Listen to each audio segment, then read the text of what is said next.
Reading for January 19th. Science of Mind, A Philosophy, a Faith, a Way of Life by Ernest Holmes. Reading from page 46, paragraph 4 through page 48, paragraph 3, using inclusive language. The principle restated. Let us restate our principle. We are surrounded by an infinite possibility. It is goodness, life, law, and reason. In expressing itself through us, it becomes more fully conscious of its own being. Therefore, it wishes to express through us. As it passes into our being, it automatically becomes the law of our lives. It can pass into expression through us only as we consciously allow it to do so. Therefore, we should have faith in it and its desires and its ability to do for us all that we shall ever need to have done. Since it must pass through our consciousness to operate for us, we must be conscious that it is doing so. The one who wishes to demonstrate some particular good must become conscious of this particular good, if one wishes to experience it. Therefore, we must make our mind receptive to it, and we must do this consciously. There is no hocus pocus in a mental treatment. It is always definite, conscious, concrete, and explicit. We are dealing with an intelligence and should deal with it intelligently. There is no occult trick in giving scientific treatments. It is just the reverse.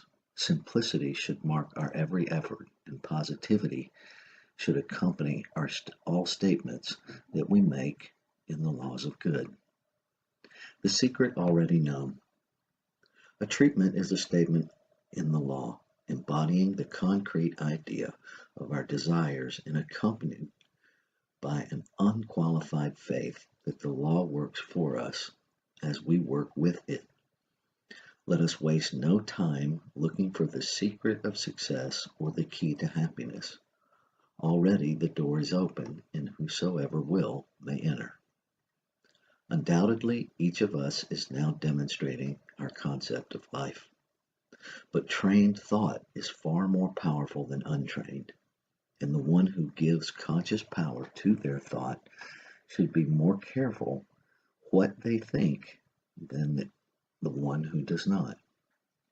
The more power we give to our thoughts, the more completely we believe that our thought has power, the more power it will have. Treatment active, not passive. A treatment is an active thing. When we give a treatment, we are not sitting around hoping that something may happen. We are definitely, constructively, actively stating, sensing, knowing some specific good. This is in accord with the principle which we seek to demonstrate. If we give treatments without a definite motive in mind, the most we can accomplish will be to promote a salutary atmosphere.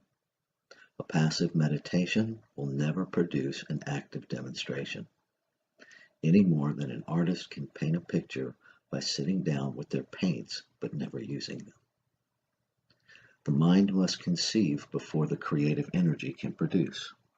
We must supply the avenue through which it can work. It is ready and willing. It is its nature to spring into being through our thought and action.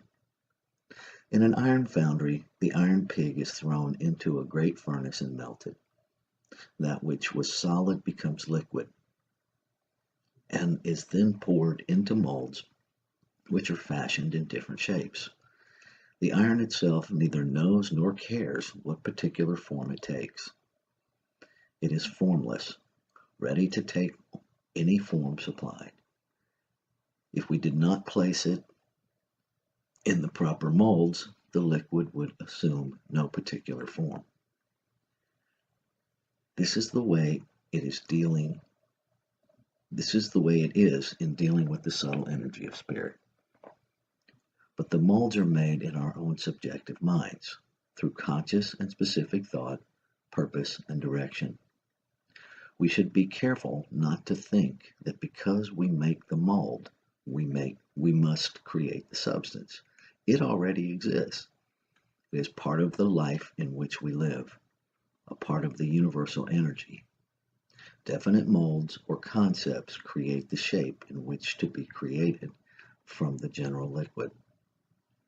This should prove to us that there is a specific technique in mental treatment which we should not overlook.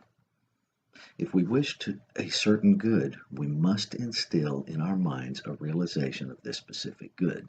And then, as this idea is the mold we place in mind, it will be filled with the substance necessary for the complete manifestation of this good in our lives.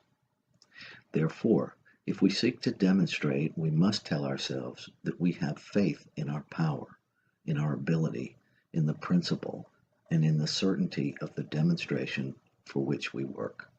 Faith, being a mental attitude, is according to law, and even though we doubt, we can overcome our doubts and create the desired faith definitely.